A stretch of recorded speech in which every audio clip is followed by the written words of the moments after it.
Hey everyone! I'm going to start today's Q&A with a couple of pre-submitted questions, so let's just dive right in. What are some zinc food sources other than oysters? So yeah, there's plenty of zinc sources. Usually they need to come from animals just because zinc in plant foods is bound to phytic acid, which prevents its absorption. So if we're relying on plant foods for zinc, we're probably not getting very much of it. That said, there's plenty of animal sources, so other seafoods are going to be really great for zinc, like shellfish, which include like lobster and crab and shrimp, and then mollusks like mussels, clams. Fish can have some too. Then we have dairy, like milk, yogurt, cottage cheese, and then meat as well. So like red meat in particular has a really nice amount of zinc, as well as liver, organ meats too. So those are a couple of options in case you're not too much of a fan of oysters. Thoughts on eating organic popcorn in coconut oil? Too rough on the digestive system? So yeah, it can be rough. I notice for myself, if I have too much popcorn, it creates indigestion for me. It gives me a stomach ache. But a small amount won't give me much harm. That said, it really depends on the person. So like me, I try to stay away from popcorn unless I'm like really, really craving it. And, I do indulge when I want it. But, if it works for you, then I don't see a problem. If it doesn't, then you might want to be a little more decisive in terms of when you have popcorn, how much, and figure out your sweet spot. What would you do if you suddenly started having lots of dental issues, cavities, and a root canal? So I would probably look at what has been leading up to my dental problems and try to figure it out that way. Is it stress? Is it my diet? Am I missing key nutrients like vitamin K? Did I not replenish enough in between babies? That's actually pretty common to get cavities in between children if you're breastfeeding, because it can be very depleting if we're not nourishing properly. But that said, regardless of what the problem was driven from, I would probably look for a biological dentist to work with, because root canals themselves can be very dangerous. From what I've researched, they're actually quite dangerous and really overused, and they're usually not done properly. And even the proper ones, they create a lot of opportunity for other health issues to manifest. So I would definitely seek out a biological dentist in your neighborhood if you can. It's definitely, in my opinion, worth investing in if it's not covered by insurance. I'd focus on that and then try to make sure I'm getting enough fat-soluble vitamins like vitamin K, vitamin A, vitamin E, vitamin D, enough nutrients and minerals, because bones are made of 12 different minerals, major minerals, and then tons of other trace minerals. I did a post on this check out my calcium supplements post, why I don't recommend them. The bone health, teeth are bones, and bone health is much more sophisticated than we give it credit for. It's not just about calcium. It's about many other minerals. So check it out. I hope this helps. How accurate are HTMAs?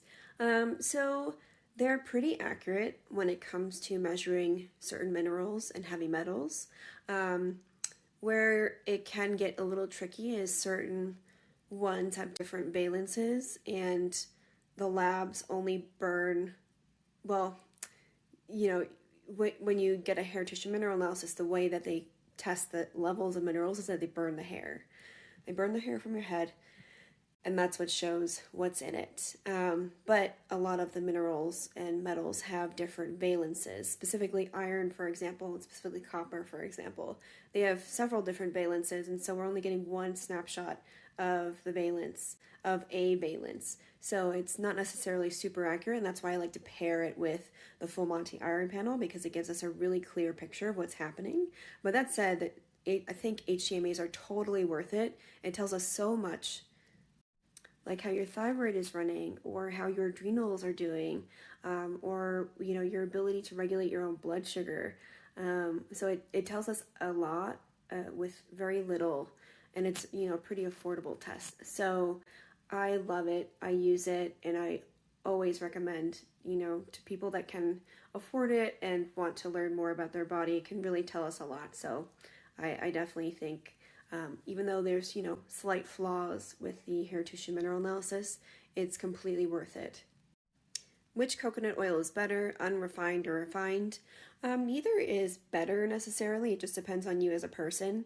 So unrefined will have more of the sort of like coconut fibers, and it'll smell coconutty.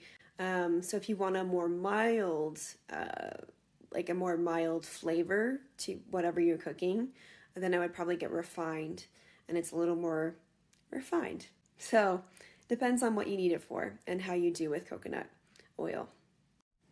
What should our waking temperatures be throughout different times in our cycles? So ideally, your waking temperature will never be lower than 97.8.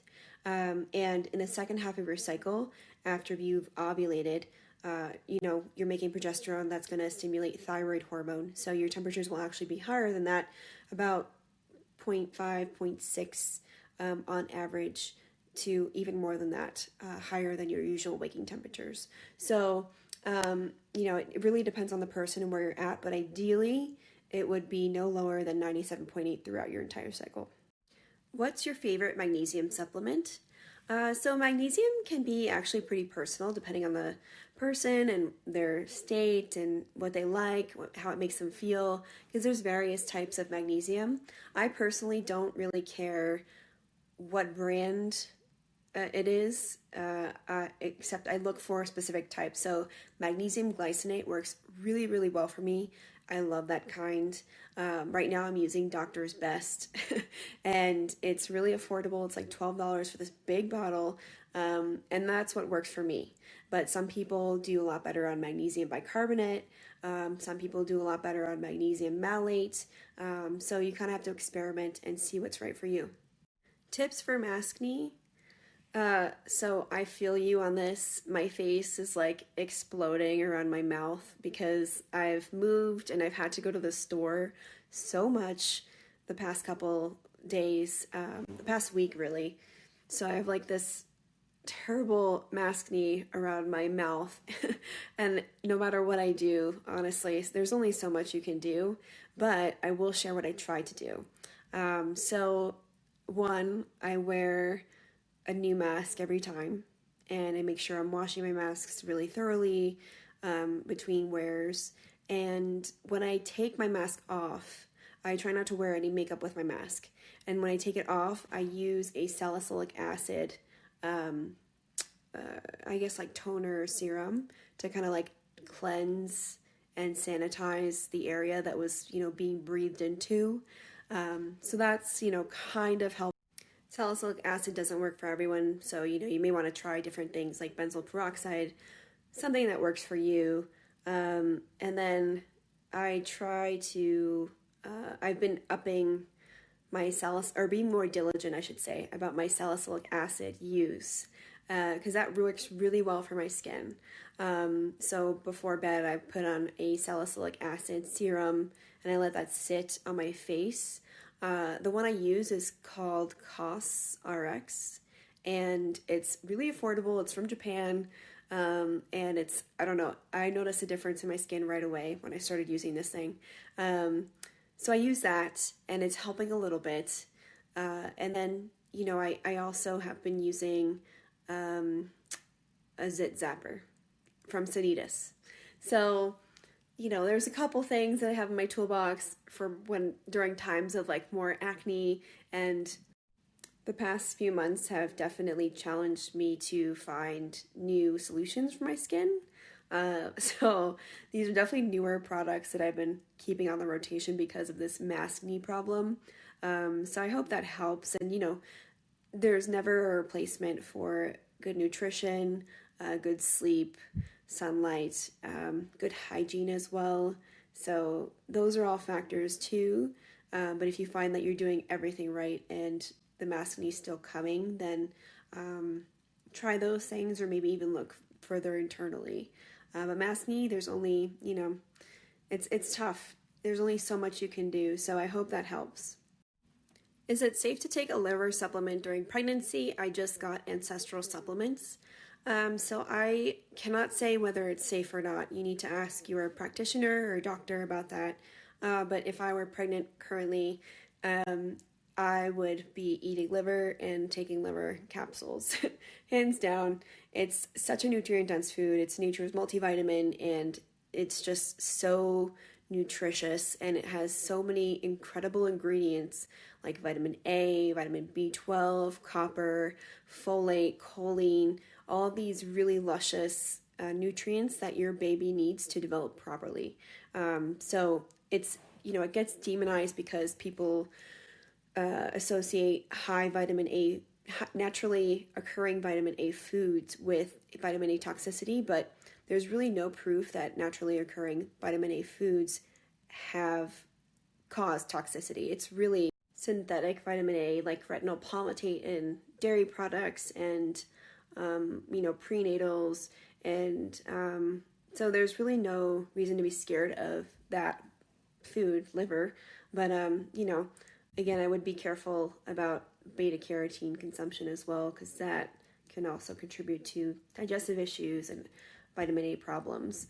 So it's really never real vitamin A that's causing issues, and that's what's found in liver. So it's pretty gentle and very easy to approach this food and not have to worry about it.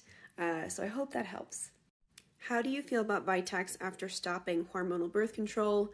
So vitex can be nice. I would just make sure that you've given yourself a couple of months to really allow your body to rebound and your cycle to try to normalize. And if you find that, in 3 to 6 months after your birth control has been stopped, that you're having problems, then maybe you can try other things. But you really have to give your body a chance to do its thing, because going from one medication to another supplement that can mess with your hormones is just not doing your body a service.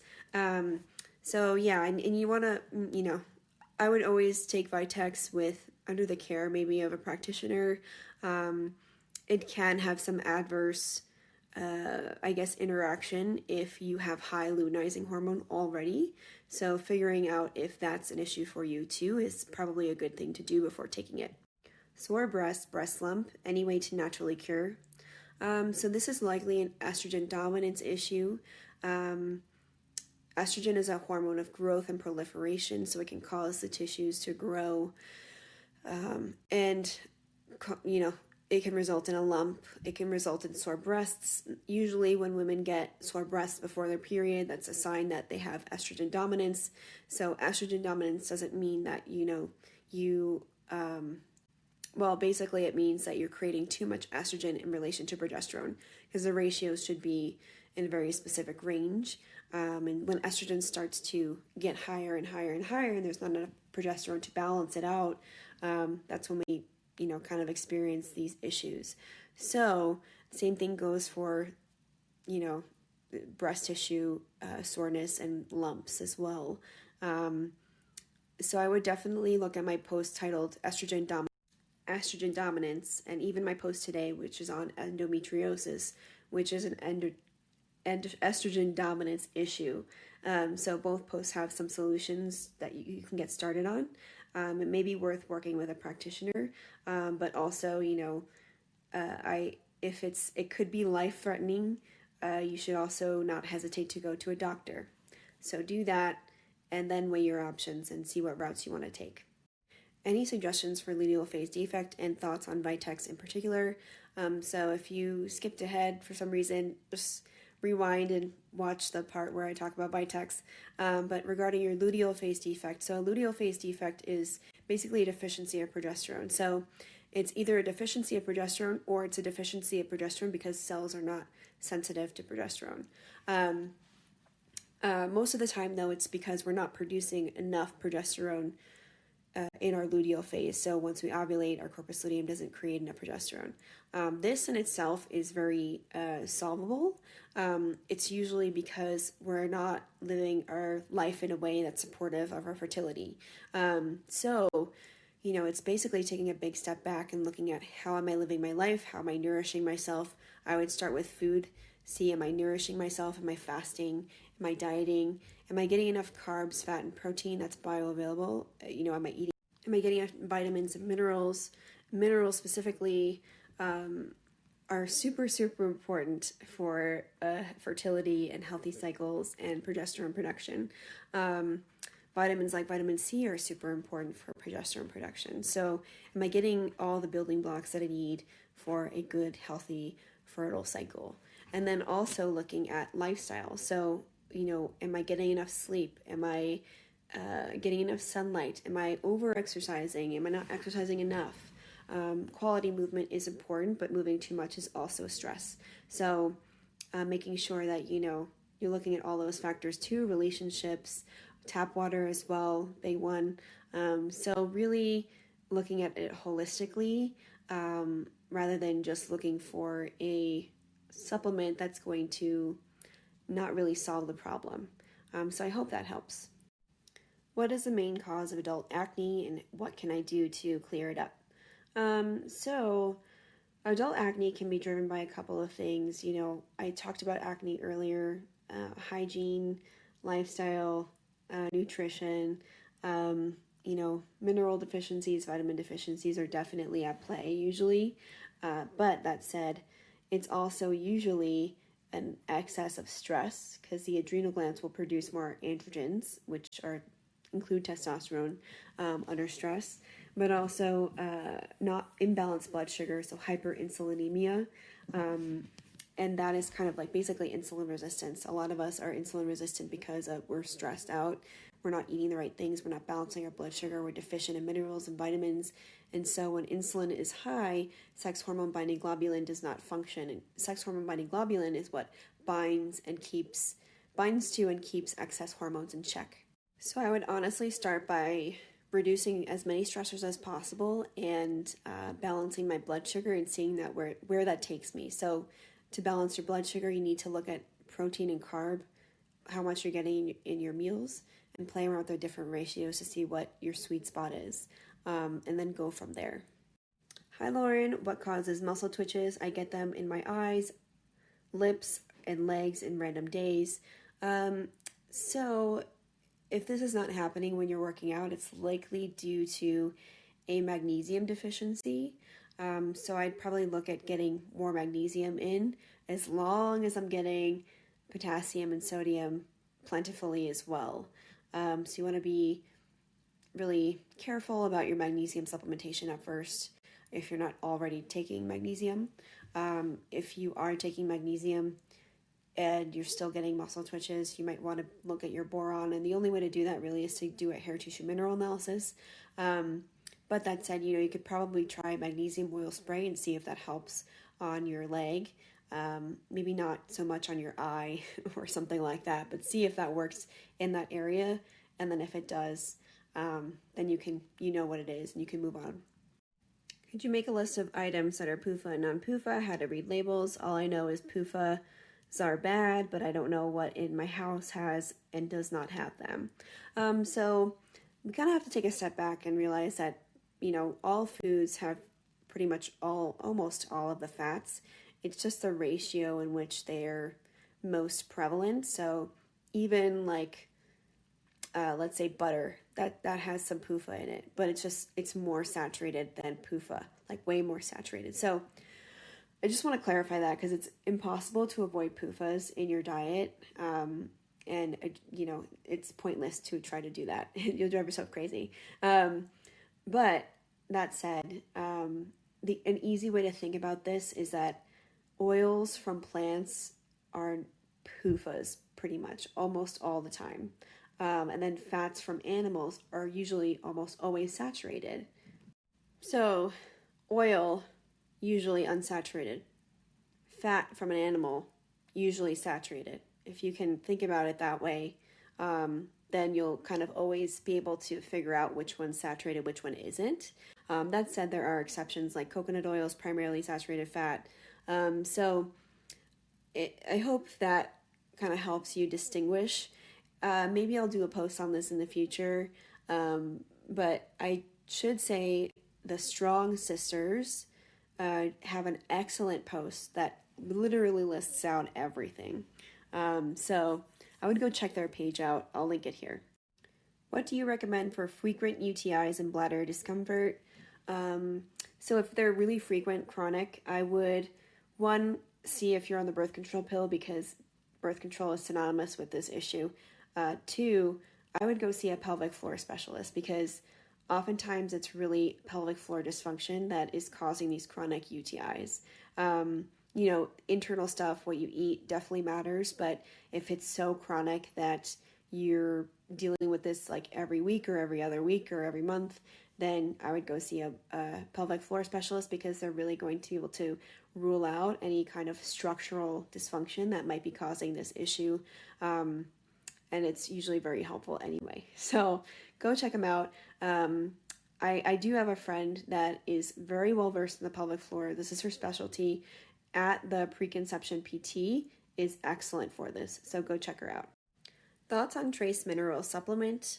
If you're referring to concentrate trace minerals, like the drops, I love them. So thumbs up from me. How to get back to healing when one has had a restrictive diet like AIP, I feel trapped. So if you're getting back to healing after AIP, I guess it didn't work for you. That said, depending on how long you've been on it, regardless, actually, you really want to go slow and low to really make the transition without shocking the body or causing any kind of discomfort. AIP cuts out a lot of food, so you might have new issues going back into things. But that said, they can usually be mitigated if you don't go too fast. So, if you've been cutting out dairy, start with one small piece of cheese every day or every other day for a week, and then add 2 small pieces of cheese maybe the next week with different meals, and then go from there. So kind of, stagger things and go slow.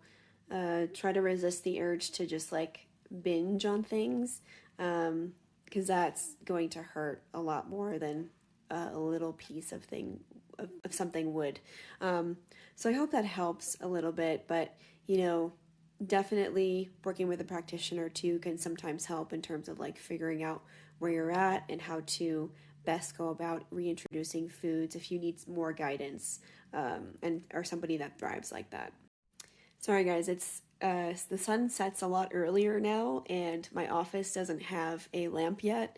I just have this like lamp with red lights in it, so apologies if you're actually watching this for the visuals, but I hope you're not because then you're going to be really disappointed. So, just bear with me. Hopefully you don't mind this red room thing going on. Do you recommend a menstrual cup, or if not, what do you recommend? So I actually really love menstrual cups. They sit in the position that they sit in the vaginal canal is much more accommodating than something like a tampon, for example. And they're really waste-free. You can actually see how much you're bleeding to really get familiar with exactly what's going on and how much you lose, how much blood you lose. It's good to know that kind of stuff. And, it teaches you to get in tune with your body and, like, really familiar. You have to, like, insert it yourself, and it's not exactly a very a hands-free process. So I generally like them. My friend at the Preconception PT did a really great post on it. She's a pelvic floor health specialist, and she also approves of menstrual cups. I would highly recommend checking out her posts. Tips on introducing dairy. I break out every time, no matter if it's just raw cheese. I have PCOS. So PCOS shouldn't really have anything to do with your dairy intolerance, it sounds like. I would be curious what dairy you're eating or trying to consume. If it's raw cheese, like how much raw cheese are you having in one sitting? Because if we go to 0 to 100, it's not going to go well, especially if we've been restricting.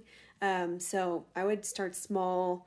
I generally like to start with hard cheese or like cheeses like ricotta or mascarpone, and then go for more lactose-rich foods like milk and yogurt and things like that. So I would start maybe with those kinds of cheeses in small quantities and see how you fare.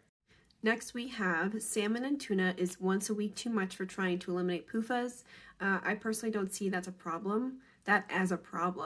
I try to get seafood at least 1 to 3 times a week minimum, so I think it has great, pufas are definitely a downside, but seafood definitely has amazing minerals like zinc, selenium, and iodine, things that are really hard to get. So I approve this message. Is there a way to reverse autism? If so, where would you start? So I would probably start by, looking at the lifestyle and nutrition of the person or the child with autism, because, we kind of have to approach it from a holistic perspective, make sure the body's being supported. But Georgi Dankov has published some really interesting research on his website. It's Haidut, HAIDUT.me, about antibiotics being a useful and really successful treatment for autism.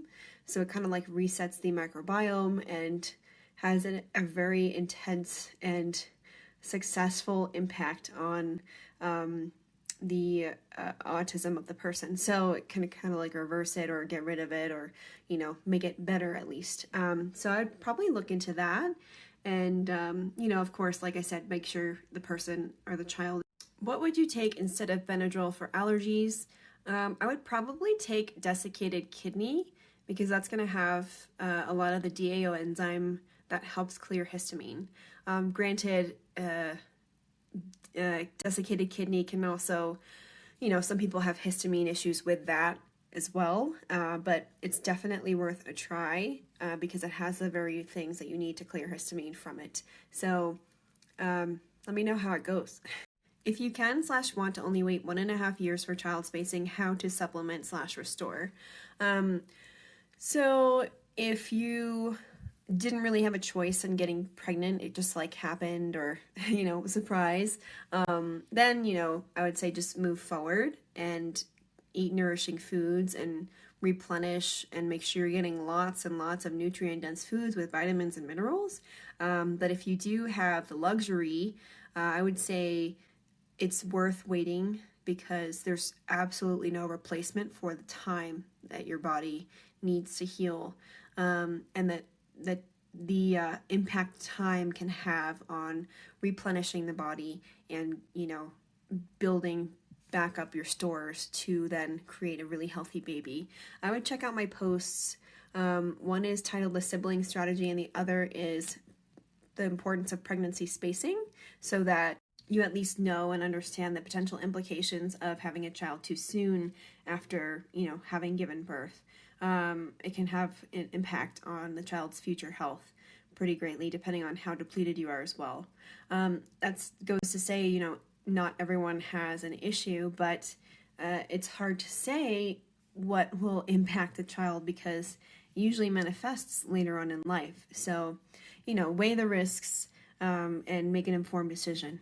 When orange juice is pasteurized, does it kill the vitamin C due to the heat? So not really. That's a really good question. So very minimally, if at all. So you're pretty much in the clear. Do you think meat shouldn't be taken out of the diet? I stopped eating meat because of bloating. So that's a sign that there's a bigger issue at hand. So, removing meat from your diet might provide some temporary relief, but it's not going to solve the problem, and the problem can manifest and get worse. So you have to figure out whatever that problem is, and it's likely low stomach acid, which can be caused by many things, primarily stress. So I would actually check out my post titled the heartburn, something about heartburn, the truth about heartburn, there we go, for some tips on how to really improve your stomach acid production, because there's a whole slew of other symptoms that can be driven by low stomach acid. Why do you say iron supplements are not that great or feed parasites? What should an anemic person do? So yeah, anemia is basically caused by, not enough copper or too much iron for the copper to handle in the bloodstream, and so the body perceives this as a danger because iron feeds pathogens, and if it's in the blood, it's going to feed pathogens like bacteria, parasites, viruses, etc. It's one of their favorite foods. So the body tries to store it in the tissues to keep it away from the pathogens and viruses, so that you don't get sick or feed an infection. But by doing that, it takes the iron out of the blood, which makes it look like you have anemia. So this is primarily a copper issue. I would highly recommend checking out my iron and copper highlights, because this is far more complex than most anyone really that approaches anemia gives it credit for. Is it more beneficial to fast for 13 hours overnight or to eat within an hour of waking? You guys know me, eat within an hour of waking. I don't think fasting is necessary at all. If my poop floats, does that mean my bile isn't good and I can't process fats? Yeah, it just means you're not processing your fats very well, so your poops are very fatty, and they float because fats are buoyant. I don't know if you can hear that noise, but it's my dog just rolling around in the back. So you probably need some digestive support. Copper is actually very important for bile, so I would make sure you're getting copper-rich foods, and make sure you're sitting and in a rest and digest state when you eat your foods, no distractions. And then maybe you can look into some bitter foods as well, which help stimulate bile production. Digestive bitters are also very helpful, so I hope that helps. Does the adrenal cocktail need to be consumed post-meal or in between? I generally recommend in between meals, but some people are different. Everyone is different. So some people do better when it's consumed with a meal. But ideally, it would be consumed away from the meal. So, don't feel too bad if you have to have it with your meal. Do what feels best for you. But yeah, give it a try without and then experiment. All right, everyone, I have to go make dinner. Thanks for tuning in. Sorry, this looks like I'm hunting or something, but hopefully I'll have a lamp in my office by next week's Q&A. But yeah, again, thanks for tuning in, and we'll see you next week.